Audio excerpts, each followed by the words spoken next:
Selamat datang dan kembali lagi di channel Bicara Saja. Senin, 7 Juli 2025, Jakarta tengah diliputi mendung tipis. Gedung Kementerian Luar Negeri terlihat seperti biasa, sibuk, formal, dan penuh protokol. Arya Darupangayunan baru saja menyelesaikan pekerjaannya hari itu. Tak seperti biasanya, wajahnya tampak sedikit lesu meski tetap rapi dengan kemeja biru langit dan celana bahan gelap.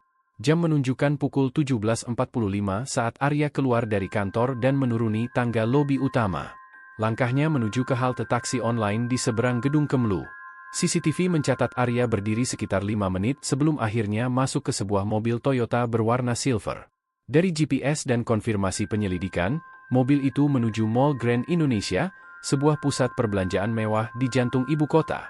Jarak tempuhnya tak sampai 20 menit karena lalu lintas cukup bersahabat sore itu. Di Grand Indonesia, Arya terlihat memasuki gerai pakaian pria sekitar pukul 18.20. Kamera CCTV pusat belanja menangkapnya memilih beberapa pakaian formal. Ia sempat terlihat mencoba jaket abu-abu dan membayar di kasir sekitar pukul 19.10. Setelah itu, Arya menuju lantai dasar, berhenti sejenak di sebuah kedai kopi namun tak membeli apapun. Pukul 20 lewat sedikit, ia terlihat duduk sendiri di area tunggu pintu selatan, kantong belanja diletakkan di pangkuan. Pukul 20.52, Lestari, istrinya yang tengah berada di Yogyakarta, menerima pesan dari Arya, sudah selesai belanja, lagi nunggu taksi. Nanti malam pulang agak telat ya. Lestari sempat menelpon, dan pembicaraan mereka berlangsung sekitar 6 menit. Menurut keterangan Lestari kepada penyidik, Arya terdengar tenang dan tak menunjukkan tanda-tanda kegelisahan. Namun yang terjadi selanjutnya menjadi teka-teki besar. Pukul 21.04, CCTV gedung Kemlu kembali merekam Arya masuk melalui lobi belakang, akses yang biasanya dipakai oleh pegawai untuk pulang lembur. Ia masih membawa tas ransel hitam dan kantong belanja dari mall. Arya sempat menyapa satpam yang berjaga dan naik lift hingga lantai 11. Kamera lift menangkap Arya menatap kosong ke depan, tangan kirinya menggenggam ponsel. Tapi yang mengundang kejanggalan terjadi pada pukul 21.43. Kamera pengawas darurat lantai 12 memperlihatkan sosok Arya yang naik ke rooftop gedung Kemlu lewat tangga darurat. Tangga ini biasanya dikunci, tapi hari itu entah mengapa terbuka. Dalam video tersebut, Arya terlihat menaiki tangga dengan langkah lambat namun mantap. Di pundaknya masih tergantung tas hitam, dan kantong belanja di jinjing tangan kanan. Dari jam 21.43 hingga pukul 23.09, Arya berada di atas rooftop sendirian. Kamera keamanan memperlihatkan dia hanya duduk di pojok timur rooftop, sesekali menelpon, diduga istrinya. Tapi pihak Lestari mengaku tak menerima telepon lagi sejak pembicaraan di mall. Yang membuat semakin aneh, pukul 23.09, Arya turun dari rooftop melalui tangga yang sama. Tapi kali ini ia tak membawa tas ataupun kantong belanja. Ranselnya, yang di siang hari digunakan menyimpan laptop kantor dan dokumen penting, hilang begitu saja. Pertanyaan muncul, apakah Arya bertemu seseorang di atas rooftop? Jika iya, siapa? CCTV tidak menunjukkan adanya orang lain naik atau turun dari arah yang sama. Atau, mungkinkah ada akses lain menuju rooftop yang tidak terekam? Arya kemudian meninggalkan gedung Kemlu dan berjalan kaki ke arah barat. Dari pelacakan CCTV kota, ia terlihat berjalan menuju arah Gondangdia, tempat indekosnya berada. Diperkirakan ia tiba di sana sekitar pukul 23.23. Dan benar saja, CCTV kosan merekam Arya membuka gerbang dan masuk ke kamar lantai dasar nomor 105. Ia tampak sendirian, ekspresinya datar, masih mengenakan pakaian yang sama seperti ketika di rooftop. Tak sampai 2 menit kemudian, pukul 23.24, Arya keluar dari kamarnya sambil membawa kantong plastik hitam, diduga berisi sampah. Ia berjalan ke arah tempat sampah depan bangunan, lalu kembali ke kamar pukul 23.26. Setelah itu, tak ada lagi aktivitas dari kamar Arya. Hening. Sementara itu, di Yogyakarta, Lestari merasa gelisah. Ia beberapa kali mencoba menghubungi Arya namun ponselnya sudah tidak aktif. Jam menunjukkan pukul 23.45 saat ia mulai panik dan mencoba menghubungi Pak Raffi, penjaga indekos Arya. Sayangnya, Lestari menelepon nomor lama Pak Raffi yang sudah tidak aktif lagi. Hari telah berganti. 8 Juli 2025. Kematian tragis Arya baru akan terkuak beberapa jam lagi. Tapi malam itu, di antara rooftop kosong, tas yang hilang, dan ponsel yang lenyap dari jangkauan, ada sesuatu yang terjadi. Sesuatu yang mungkin direncanakan. Atau malah sebuah kecelakaan yang diselimuti misteri besar? Narasi ini belum selesai.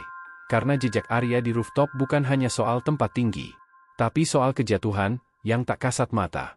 Rooftop lantai 12 gedung Kementerian Luar Negeri biasanya tertutup untuk umum. Akses menuju area ini hanya bisa dilakukan melalui pintu darurat tangga belakang atau lift teknis, dan pintu rooftop selalu dalam posisi terkunci otomatis.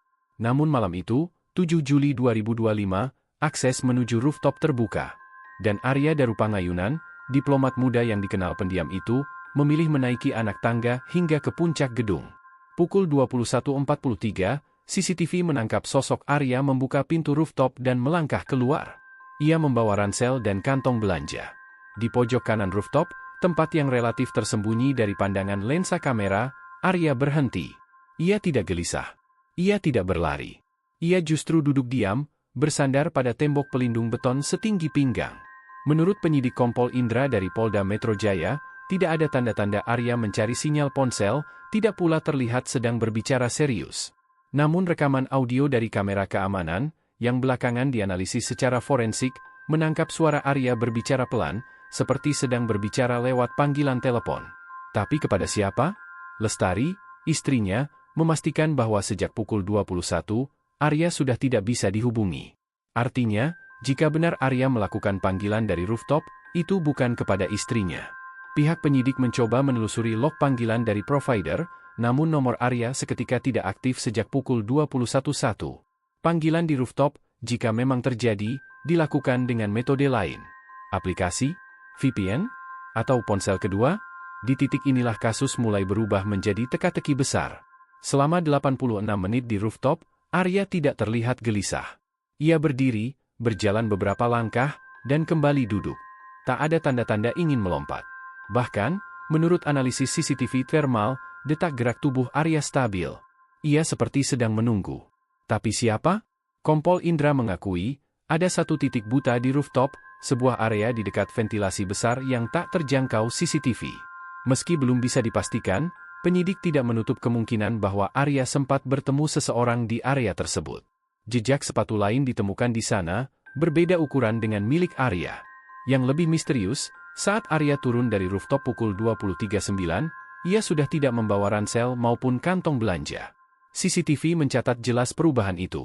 Barang-barang tersebut kemudian ditemukan keesokan harinya di balik ventilasi, di samping tangga darurat. Siapa yang memindahkannya? Di dalam ransel, polisi menemukan laptop kantor dan beberapa dokumen, serta selembar rekam medis dari RS Umum di Jakarta bertanggal 9 Juni. Belum jelas isi detail rekam medis tersebut, namun penyidik menyebut ada keterangan observasi psikis ringan. Apakah Arya menyembunyikan kondisi mentalnya selama ini? Malam itu, tidak ada laporan penjaga gedung mengenai aktivitas mencurigakan di rooftop. Bahkan petugas keamanan di pos belakang menyebut tak ada alarm pintu darurat yang berbunyi. Satu-satunya yang mengetahui Arya berada di rooftop hanyalah sistem CCTV, dan seseorang lain yang mungkin menunggu di sana. Arya turun, keluar gedung, dan berjalan pulang. Tapi dia tidak lagi utuh.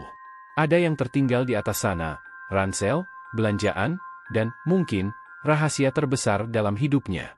Malam itu, 7 Juli 2025, Jakarta masih seperti biasa, sibuk, padat, dan penuh lalu lintas. Tapi di tengah rutinitas ibu kota, nasib seorang diplomat muda tampaknya sudah bergerak menuju akhir yang tak disangka siapapun.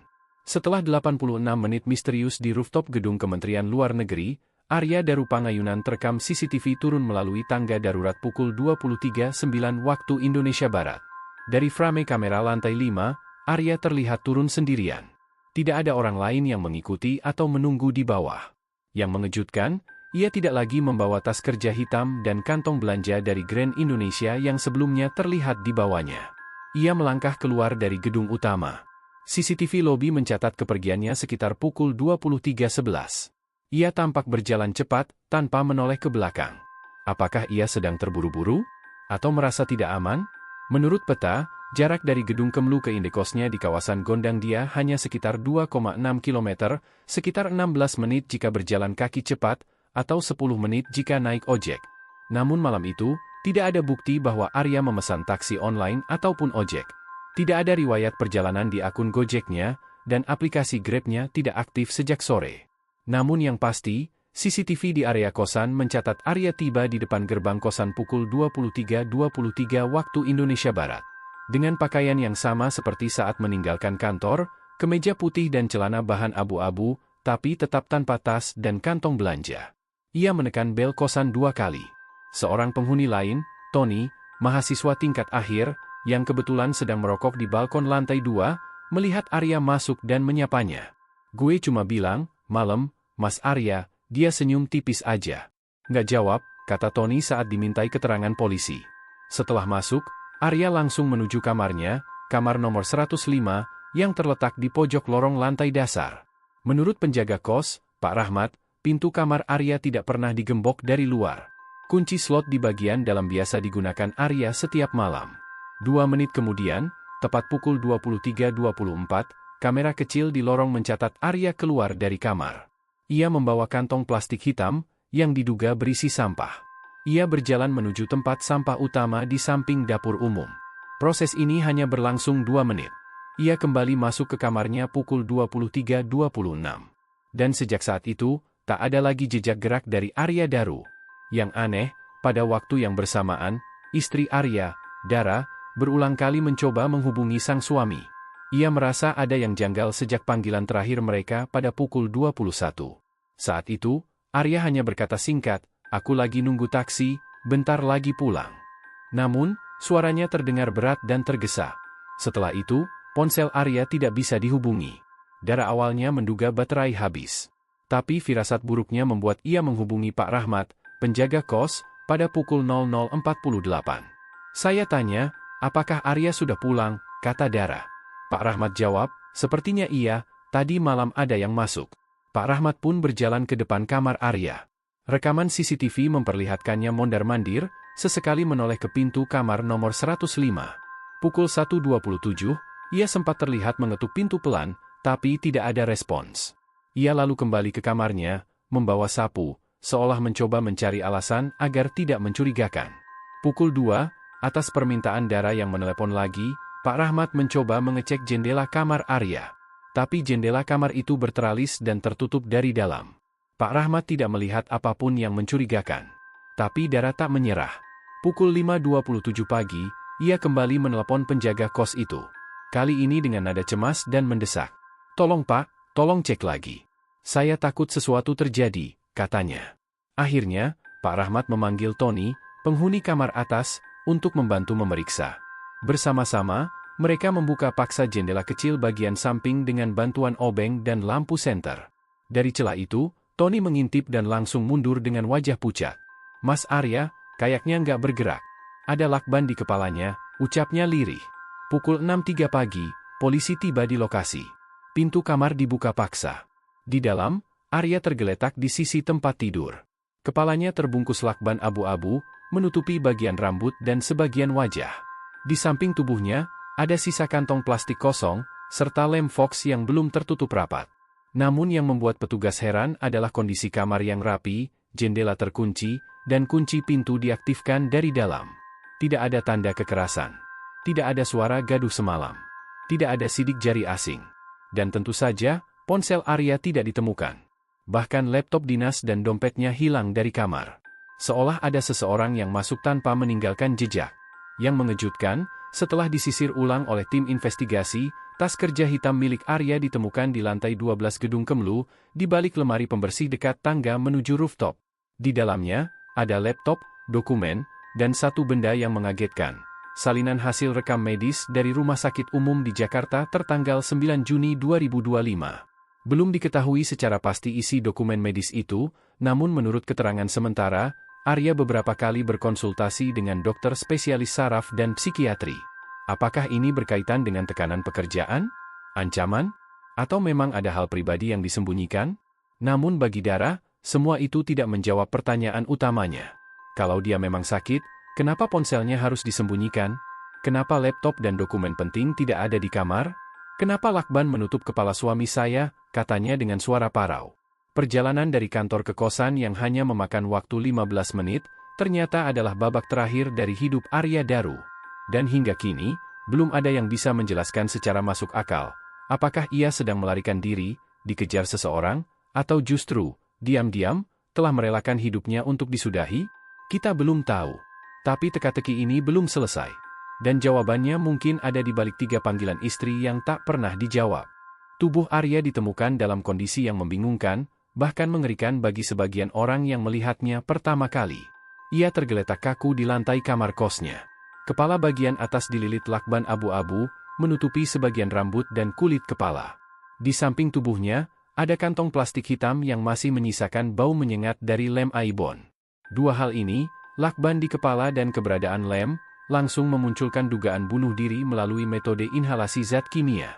Tapi keluarga menolak keras asumsi itu. Arya itu sangat peduli dengan penampilan.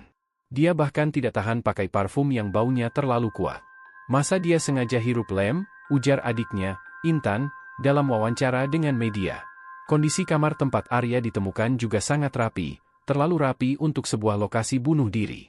Tempat tidur tersusun rapi. Laptop cadangan di meja kerja masih menyala dalam mode sleep. Bahkan sandal Arya ditata sejajar di tepi kasur. Tidak ada tanda pergulatan, tidak ada pecahan, tidak ada coretan pesan terakhir. Yang lebih aneh lagi, lakban di kepala Arya dililit dengan cara yang tak biasa. Polisi menyebut lilitan itu terlalu rapih untuk dilakukan sendiri. Kalau memang dia bunuh diri, sulit menjelaskan bagaimana seseorang bisa melilitkan lakban sampai 3 kali ke kepalanya dengan tekanan seimbang di bagian belakang, ujar seorang penyidik yang tak mau disebutkan namanya. Selain itu, dari hasil autopsi awal, ditemukan lebam di bagian tengkuk dan bawah bahu kiri. Memar itu tidak khas akibat terjatuh atau terbentur sendiri. Ada kemungkinan ditekan dari belakang atau dipegang paksa, tambah penyidik forensik. Namun hasil toksikologi memang menemukan kandungan zat toluena, senyawa utama dalam lem Aibon, dalam sistem pernapasan Arya. Ini memperkuat dugaan bahwa ia menghirup zat tersebut sebelum kematian. Tapi apakah itu dilakukan secara sukarela atau dipaksa? Dara, istri Arya, menyatakan satu hal yang sangat penting. Malam sebelum kematian Arya, ia menerima panggilan tak terjawab dari nomor suaminya sebanyak 3 kali. Panggilan terakhir tersambung selama 17 detik. Namun tak ada suara dari Arya. Hanya napas berat, lalu sunyi. Saya sempat teriak-teriak di telepon. Mas Arya? Kamu di mana? Halo? Tapi tidak ada jawaban. Saya dengar seperti bunyi gesekan. Terus putus, kata Dara, masih terguncang. Ia meyakini saat itu Arya sedang dalam bahaya. Dalam penyelidikan, pihak forensik tidak menemukan bekas sidik jari orang lain di lakban atau kantong plastik. Namun itu tidak serta-merta menghapus kemungkinan adanya intervensi. Pelaku berpengalaman bisa memakai sarung tangan atau menyeka permukaan benda yang disentuh. Pertanyaan besar lainnya, mengapa ponsel dan tas kerja Arya hilang? Seorang tetangga kos, Bapak Sugeng, mengaku melihat seseorang berdiri di depan kamar Arya pada malam 8 Desember sekitar pukul 22.30 waktu Indonesia Barat. Saya lagi keluar buang sampah, lihat ada cowok tinggi pakai jaket hitam berdiri. Tapi saya pikir temannya Mas Arya, karena dia langsung masuk tangga begitu lihat saya, ujarnya. Keterangan ini belum bisa diverifikasi lebih jauh. Tidak ada kamera di area koridor kos. Namun temuan ini memicu spekulasi bahwa Arya memang tidak sendirian malam itu, dan seseorang masuk ke kamarnya. Sayangnya, pintu ditemukan terkunci dari dalam ketika polisi datang keesokan paginya. Lalu bagaimana pelaku keluar? Ada kemungkinan ia menggunakan kunci cadangan, atau bahkan keluar sebelum pintu dikunci oleh Arya dalam kondisi sudah tidak sadar.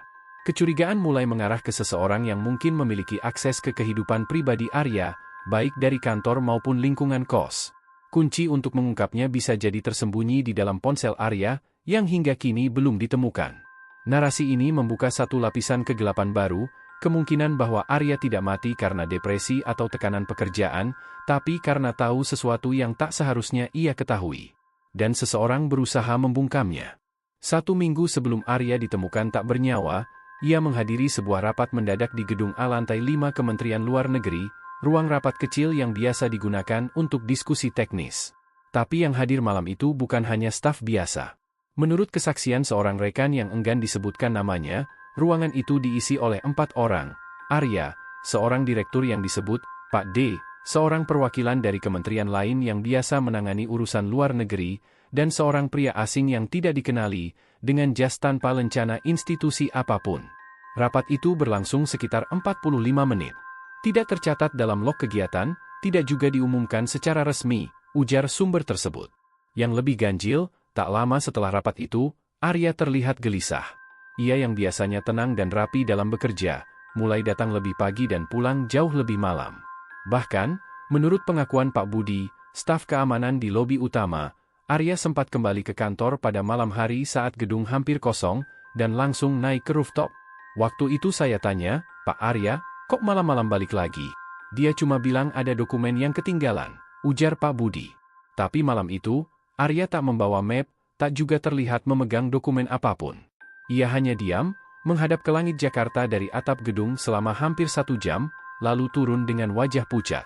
Selang 2 hari kemudian, Dara, istri Arya, mendapati perubahan kebiasaan suaminya. Dia mendadak hapus semua chat di WhatsApp. Bukan cuma chat kerjaan, tapi juga obrolan kami. Padahal Arya itu tipe orang yang suka menyimpan semua rekaman komunikasi, jelas Dara. Yang lebih mengherankan, laptop kantor Arya yang biasa digunakan bekerja tak lagi memiliki file kerja selama 5 hari terakhir. Semua folder dokumen di drive eksternal hilang. Dihapus. Bersih. Tak ada jejak recovery bahkan oleh tim IT internal. Padahal sebelumnya, folder tersebut berisi dokumen terkait negosiasi luar negeri yang sedang hangat dibahas oleh publik, perjanjian kerja sama bilateral yang disinyalir bermasalah. Yang kami tahu, Arya pernah menyusun ringkasan internal soal proyek itu. Ada indikasi bahwa ia menemukan potensi penyimpangan, kata seorang staf ahli kementerian. Dan memang, Arya pernah menyampaikan keluhan ke rekan dekatnya di bagian hukum, seorang wanita bernama Ika. Ia mengatakan, "Aku khawatir kalau tanda tangan ini disahkan, kita bisa kena, dan aku nggak mau jadi bagian dari itu." Sayangnya, Ika tak sempat menggali lebih jauh. 3 hari setelah pernyataan itu, Arya mendadak menghindarinya. Ia tak membalas pesan, bahkan tak menyapa seperti biasa ketika berpapasan. Setelah Arya ditemukan tewas, banyak hal yang hilang dari ruang kerja dan kehidupan digitalnya. Ponsel pribadi dan kantor tak ditemukan di TKP. Flash disk biru yang biasa ia simpan di laci kerjanya, raib. File cadangan di Google Drive, telah dihapus 2 hari sebelum kematian, dari IP address yang tak dikenali. Yang menarik, CCTV di lantai tempat Arya bekerja sempat mengalami gangguan teknis pada malam tanggal 7 Desember, malam sebelum Arya terakhir kali naik ke rooftop.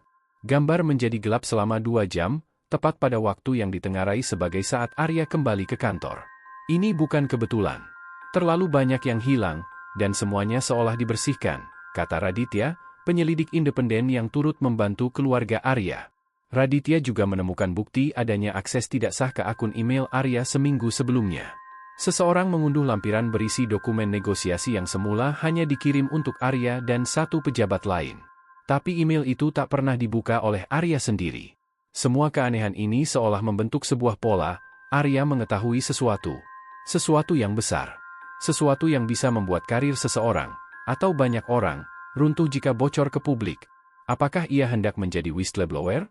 Ataukah ia sudah mulai membuka mulut, dan itu sebabnya ia harus dibungkam? Dalam ruang sunyi, hanya jejak digital yang tersisa. Tapi sebagian sudah lenyap. Sebagian lagi mungkin masih tersembunyi. Dan malam yang tenang di rooftop gedung Kemenlu itu kini berubah menjadi medan teka-teki besar, tempat kebenaran bersembunyi di balik angin yang terus berhembus, dan rahasia yang tak semua siap untuk membukanya. Gedung Kementerian Luar Negeri memang tak pernah benar-benar sepi. Bahkan di malam hari, suara pendingin ruangan, langkah penjaga malam, dan sesekali derit pintu lift membentuk irama diam-diam yang menenangkan.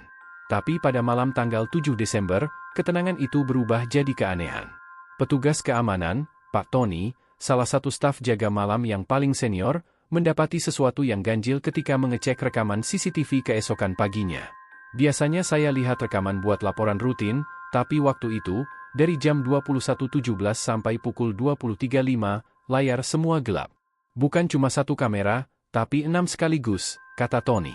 Kamera-kamera yang mati itu mencakup lorong menuju rooftop, tangga darurat timur, lift lantai 7 dan 8, sudut parkiran motor, dan pintu keluar belakang gedung. Padahal, semua area itu adalah titik-titik yang dilewati Arya sebelum ia ditemukan tewas. Hal yang lebih mengganggu adalah rekaman dari tangga darurat lantai 8. Tidak sepenuhnya mati. Sebelum benar-benar gelap, kamera sempat merekam selama 12 detik, memperlihatkan seseorang yang berjalan pelan menaiki tangga. Namun sosok itu tidak memakai seragam staf, tidak juga terlihat jelas wajahnya. Hanya siluet tinggi, mengenakan jaket gelap, dan memegang sesuatu di tangan kanan. Gambar memburam sebelum sempat mengenali lebih detail. Saya yakin itu bukan Arya. Posturnya lebih besar, ujar Raditya, penyelidik independen yang menelaah frame demi frame rekaman yang bisa diselamatkan. Tim teknis menyebutkan bahwa mati mendadaknya 6 kamera sekaligus adalah kemungkinan besar akibat sabotase internal. Tapi ketika penyelidikan masuk lebih dalam, kejadian itu justru ditutup secara internal dengan alasan gangguan daya listrik, walaupun tidak ada laporan mati lampu di area lain.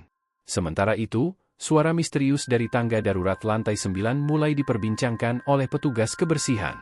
Mbak Sum, salah satu cleaning service, mengatakan bahwa 2 hari sebelum Arya meninggal, ia mendengar suara gaduh seperti lemparan barang berat dari arah rooftop saat sedang membersihkan toilet. Saya sempat pikir ada orang berantem. Tapi pas saya keluar, sepi. Nggak ada siapa-siapa. Dan suara itu kayak dari atas, bukan dari lantai 9. Yang membuat bulu kuduk berdiri, suara itu juga terekam samar dalam mikrofon kamera tangga darurat lantai 9. Suara seperti benda diseret, lalu bunyi keras seperti besi jatuh, sekitar pukul 22.15. Dan malam ketika Arya tewas, waktu kematiannya diperkirakan antara pukul 22 hingga pukul 22.30. Polisi memang menyatakan bahwa kematian Arya adalah akibat tindakan pribadi, merujuk pada hasil autopsi yang menyebutkan tidak ada tanda kekerasan dari luar. Namun hasil tersebut mulai diragukan oleh banyak pihak, termasuk Dr. Retno, seorang forensik independen yang diundang oleh keluarga Arya. Bagaimana mungkin seseorang bisa melilit lakban ke seluruh wajahnya, 5 putaran, sendiri. Bahkan ada 2 lilitan di bagian leher dan belakang kepala. Ini bukan kasus biasa, ujarnya. Dr. Retno juga mengungkap bahwa di tangan kanan Arya, ada bekas goresan baru, bukan bekas sayatan, tapi seperti cengkraman kuku. Luka pertahanan, katanya. Sementara itu, Ika, rekan kerja Arya yang dulu pernah curhat tentang tekanan kerja, akhirnya bersuara.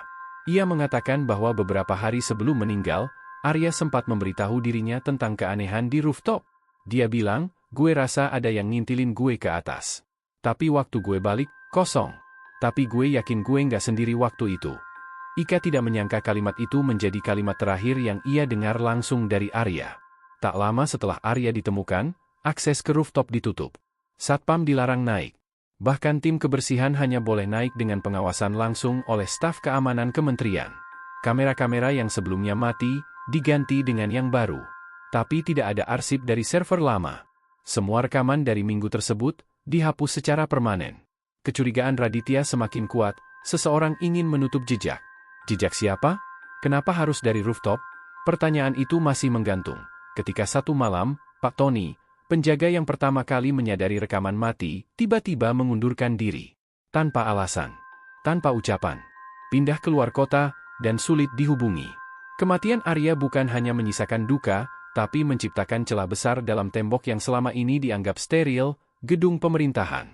Di sana, kamera bisa mati, file bisa hilang, dan seseorang bisa jatuh dari lantai 10, dengan wajah tertutup lakban, tanpa seorang pun tahu siapa yang terakhir bersamanya. Dan kini, hanya satu tempat yang mungkin menyimpan jawaban, tangga darurat dan atap bangunan itu, yang malam demi malam menyimpan rahasia dalam senyap angin malam Jakarta.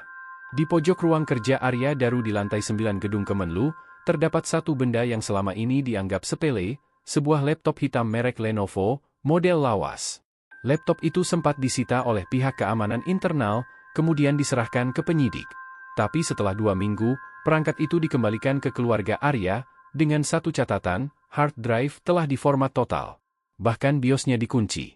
Ini bukan kerjaan amatiran, ujar Raditya, mantan penyelidik forensik dan sahabat Arya sejak kuliah. Ia sempat memeriksa laptop tersebut di rumah duka, atas izin keluarga. Raditya menemukan bahwa hard drive-nya tidak hanya diformat, tapi juga ditimpa ulang dengan dummy data, membuat pemulihan informasi menjadi nyaris mustahil. Biasanya orang tak akan repot-repot melakukan ini, kecuali mereka ingin memastikan tidak ada satupun jejak tersisa. Yang mencurigakan, menurut istrinya, Arya sempat menyimpan draft laporan internal penting yang ia kerjakan diam-diam di laptop itu. Laporan itu berisi hasil investigasi tak resmi soal dugaan penggelapan dana pelatihan luar negeri yang melibatkan beberapa pejabat level eselon 2. Arya tidak pernah sempat menyerahkan laporan itu. Bahkan backupnya yang biasa ia simpan di flash disk, hilang. Selain laptop, satu benda lain yang menjadi sumber misteri adalah lakban. Lakban coklat lebar ditemukan membungkus kepala Arya, melilit sebanyak 5 kali dari dagu ke ubun-ubun, menutupi seluruh wajah. Di beberapa bagian, terdapat bekas lem bening yang menyengat, yang kemudian diketahui sebagai lem Aibon. Kantong plastik yang ditemukan di samping tubuh Arya di rooftop juga penuh dengan aroma bahan tersebut. Menurut Dr. Retno, pakar forensik yang diundang keluarga, lakban itu tidak biasa. Daya lekatnya diperkuat dengan lem industri. Siapapun yang melakukan ini, ingin kepala Arya tertutup rapat, tidak sekadar untuk membungkam, tapi hampir seperti ingin menghilangkan identitas. Dan, secara teknis, membungkus kepala sendiri dengan 5 lilitan lakban lebar, kemudian merekatkan plastik berisi lem ke wajah, nyaris mustahil dilakukan sendirian, tanpa jejak perjuangan atau luka lain di tangan. Namun, hasil forensik resmi tetap menyebut tidak ditemukan bekas perlawanan fisik. Pernyataan itu membuat keluarga makin frustrasi. Istri Arya, Sinta, bahkan sempat melontarkan komentar di media sosial, "Jangan bilang ini bunuh diri, kalau kalian bahkan tidak bisa jelaskan dari mana lakban dan lem itu dibeli." Komentar itu menyulut minat publik. Seorang netizen dengan akun analis jalanan mengunggah hasil investigasi pribadi. Di seberang gedung Kemenlu, tepatnya di toko bangunan kecil yang buka hingga malam, ada seseorang yang membeli 2 rol lakban coklat dan 1 tiub lem Aibon pada malam tanggal 7 Desember. Pembelinya pria, pakai jaket hoodie dan masker. Tapi anehnya, dia datang pakai mobil dinas berplat merah, tulis akun itu, lengkap dengan tangkapan layar CCTV toko. Mobil plat merah itu diidentifikasi sebagai kendaraan operasional milik salah satu direktorat teknis. Tapi tak pernah dijelaskan siapa yang menggunakannya malam itu. Tak ada laporan peminjaman resmi. Raditya mengaku menerima pesan anonim melalui email sementara, berisi 1 kalimat. "Cari di bawah tangga darurat lantai 8, di balik panel besi." 2 hari kemudian, ia datang diam-diam ke gedung bersama seorang jurnalis. Mereka tidak bisa masuk karena pengamanan ketat. Tapi panel yang dimaksud ternyata bisa terlihat dari luar gedung, melalui jendela kaca reflektif koridor. Dengan bantuan kamera tele dan pantulan cahaya, mereka memotret sesuatu yang mencurigakan. Kantong plastik putih dengan stiker logo toko bangunan di dalamnya. Sama persis seperti kantong yang ditemukan di rooftop. Laporan investigasi itu mereka serahkan ke LPSK dan Komnas HAM. Tapi hingga 2 minggu kemudian, tidak ada tindak lanjut. Sementara itu, satu keterangan mengejutkan muncul dari seorang cleaning service baru bernama Yanti. Ia mengaku sempat melihat seseorang sedang membawa lem Aibon dan lakban di dalam kantong saat masuk ke toilet pria lantai 8, sekitar pukul 21.10 malam kejadian. "Saya kira dia mau perbaiki sesuatu, karena pakai ID pegawai dan baju formal. Tapi saya nggak lihat wajahnya. Habis itu, dia buru-buru keluar, kayak gelisah." Yanti baru berani bicara setelah dimutasi ke lokasi lain. Arya Daru bukan hanya ASN biasa. Ia punya reputasi sebagai pegawai yang bersih, rajin, dan cerdas. Ia juga dikenal kritis terhadap kebijakan tak transparan, sebuah sikap yang mungkin saja menimbulkan musuh di antara koleganya. Narasi bunuh diri mungkin cocok bagi pihak-pihak yang ingin kasus ini segera dilupakan. Tapi dengan hilangnya laptop, munculnya lakban dan lem misterius, serta penghilangan jejak digital secara sistematis, satu hal semakin jelas. Ini bukan kematian biasa. Ini sebuah eksekusi yang dibungkus rapi. Sejak jasad Arya Daru ditemukan di rooftop gedung Kementerian Luar Negeri, peristiwa itu dibungkus kabut diam. Namun bukan kabut kesedihan, melainkan kabut ketakutan. Setiap saksi mendadak diam. Bukti-bukti menyusut. Dan para pejabat menghindar dari kamera. Di hari ke-40 setelah kematian Arya, suasana di gedung C lantai 9, tempat Arya bekerja, sepi seperti makam. Tidak ada pembicaraan soal Arya. Namanya nyaris dihapus dari daftar penghuni ruangan. Namun diam tak selalu berarti tidak ada yang terjadi. Justru dalam diam itulah, kebenaran mencoba berteriak. Malam itu, Raditya, sahabat Arya, menyusup ke dalam jaringan internal kementerian menggunakan koneksi VPN bekas akses lama Arya yang belum dinonaktifkan. Ia menemukan log aktivitas mencurigakan, akun internal Arya masih digunakan beberapa hari setelah ia meninggal, untuk menghapus dokumen dan mengakses direktori dokumen rahasia. Salah satunya bernama DF8 Salhakavdo. Dokumen itu hilang. Tapi rekam jejaknya tidak. Raditya mencocokkan waktu akses dengan rekaman CCTV yang dikirimkan anonim ke emailnya. Terlihat seseorang memasuki ruangan Arya pada pukul 23.15 malam, 4 hari setelah jenazah ditemukan. Pria itu mengenakan jas abu-abu, ID card kementerian, dan sarung tangan lateks. Ia keluar 17 menit kemudian, tanpa membawa apa-apa secara fisik, tapi aktivitas jaringan membuktikan dia membawa lebih dari yang terlihat. Di hari yang sama, keluarga Arya mendapat panggilan tak terduga dari seseorang yang hanya menyebut dirinya Pak H. Pria itu meminta pertemuan di sebuah kafe di bilangan Cipete, Jakarta Selatan. Ia duduk di pojok ruangan dengan topi dan masker, terlihat gugup. Arya terlalu dalam, katanya lirih. Dia masuk ke dokumen lama, tahun 2014, soal proyek pelatihan diplomatik fiktif. Tapi jejak uangnya masuk ke rekening anak pejabat eselon I. Pak H memberikan flash disk kecil, berisi dokumen berjudul, Operasi Mata Merah. Dokumen itu mengurai proyek-proyek fiktif dengan jumlah ratusan juta rupiah, dipalsukan menggunakan cap kedutaan luar negeri. Arya diakini mulai mengungkap ini setelah seorang rekannya di Filipina memberi data awal, seminggu sebelum ia ditemukan tewas. Dia sempat bilang ke saya, kalau gue hilang, berarti yang gue pegang beneran panas, ujar Pak Haji setelah menyerahkan flash disk, ia pergi. Dan sejak itu tak bisa lagi dihubungi. Seminggu kemudian, Raditya membagikan dokumen itu secara anonim ke beberapa jurnalis investigasi. Tapi semua yang menerima merasa terintimidasi. Salah satunya, Dewa Aditya dari portal berita merdeka.id, mengaku menerima ancaman setelah mengunduh file tersebut. Saya ditelepon orang tak dikenal. Cuma bilang, jangan mainkan nyawa keluarga karena file usang.